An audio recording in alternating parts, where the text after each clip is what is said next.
disebutkan oleh Nadhim, oleh pengarang kitab ini, fa inna faqihan wahidan mutawarri'an asyaddu 'ala syaitani min alfi 'abidi.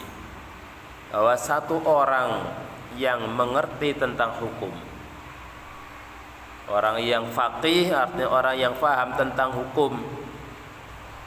Orang yang faham berarti orang yang berilmu. Tidak sekedar berilmu tapi mutawarri'an, yang warok, yang wirai, yang menjaga dari hal-hal yang diharamkan oleh Allah Subhanahu wa ta'ala. Satu orang yang seperti itu, yang mengerti hukum, ya kemudian ilmu yang ia peroleh diamalkannya, paham mana itu perintah, mana itu larangan, mana yang halal, mana yang haram, dia memahami. Satu orang seperti ini asyaddu 'ala syaitan, itu menurut syaitan lebih berbahaya, lebih sulit untuk ditipu, lebih sulit untuk digoda, lebih sulit untuk dibohongi, lebih sulit untuk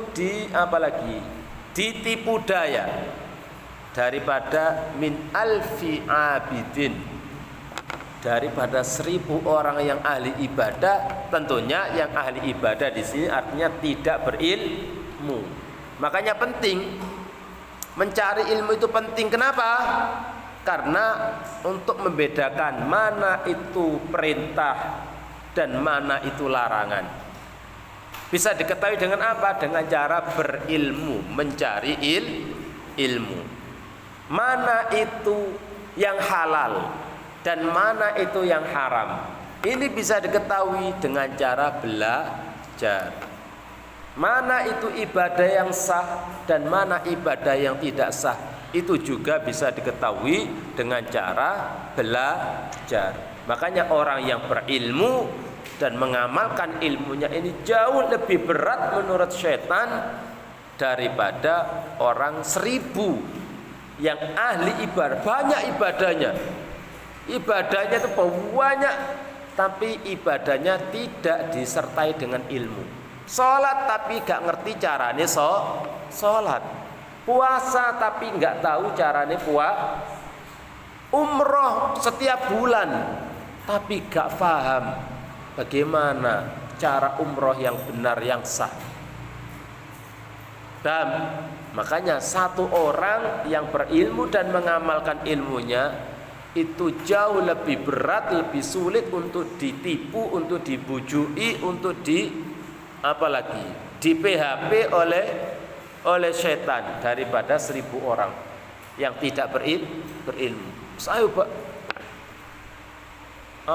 sholat ditipu dengan banyak sholat sunnah, tapi sholat wajibnya gak dilakoni. Ditipu dengan ibadah-ibadah sunnah, Senin Kemis disuruh puasa terus, Senin puasa, Tarwiyah, Arafah, Tasyu'a, Asyura, Ayyamil Bid, dia puasa Senin Kemis, puasa sunnah dilakukan, tapi Ramadan gak puasa. Ini orang-orang yang tidak berilmu seperti ini tidak bisa membedakan mana itu fardu yang harus diutamakan, mana itu ibadah sunnah yang harus diakhirkan.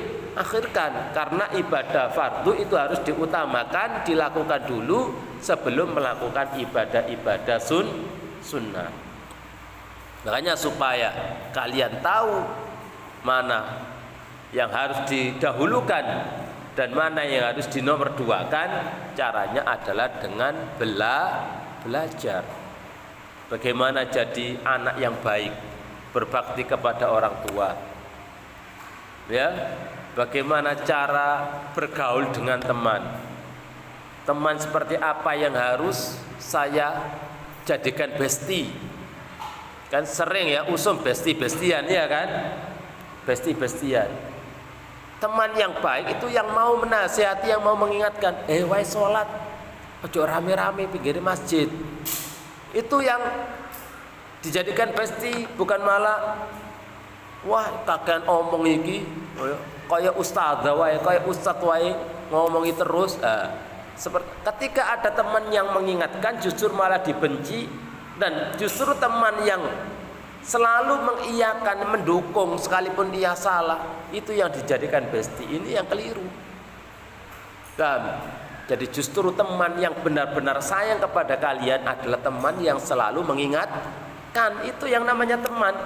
Saya tidak mau teman saya kelas 1 Madin ini ada yang tidak sholat, sehingga grup WA, ayo sholat si Rek.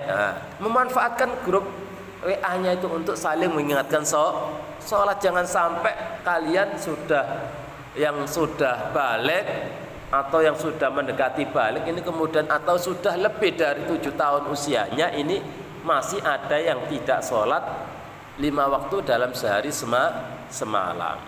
Paham ya? Jadi penting banget kita untuk belajar supaya tidak mudah digoda oleh setan.